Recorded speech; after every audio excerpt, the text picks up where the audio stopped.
نگو خدا نیست، نگو خداوند هست. تو مسلمانی؟ نه من مسلمان نه. تو مسلمان نیستی؟ تو تاجیکی مسلمان نیستی؟ من تاجیکم نه، مسلمان نه. مسلمان عرب. مسلمان نباشی. عرب مسلمان. گوش کن. تو میگی که الله نیست، هیچ نیست، خدا هیچ کس میگو. خدا هیچ کس. نگو خدا نیست. خدا جان، همین قصدی که در تو اومده رزق روزی را تو در کی داده است؟ رزق نیست. خداوند نصیبت کرده. تو گوش کن شروع کار کنی پول میاری، کار نکنی پول نمیاری. بچه خدا نیست. رزق خدا نمیده، خدا نیست. برای من خدا نیست. برای تو خدا نیست؟ تو خدا را خدا نمیدونی؟ نه. زنش تو مسلمان؟ من مسلمان نه که بول. من عرب نه. یک تو را خداوند به دنیا آورده. خدا نه، من اوچم به دنیا آورده. اما اوچه در خداوند داد؟ نه، اوچم به خدا دادگی نه، خودش دادگی. اوچم دادگی.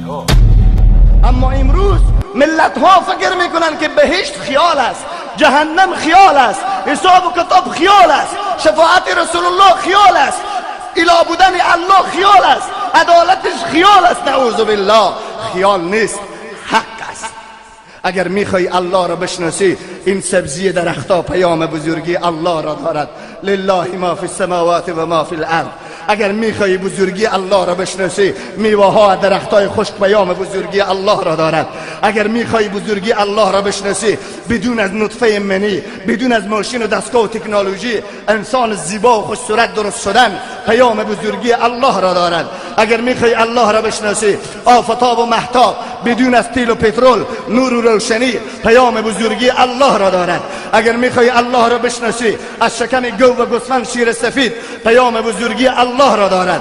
اگر میخوای الله را بشناسی، باران و سردی و گرمی پیام بزرگی الله را دارد. اگر میخوای الله را بشناسی، تمام ذره و کره، از جبرائیل تا ملک، از عادی ترین انسان تا نبی، تمام زمین و آسمان و که سیاره ها و کره ها را همه را تجسس کن، تحقیق کن، بعد پی میبری که لا اله الا الله، لا اله الا الله، لا اله الا الله.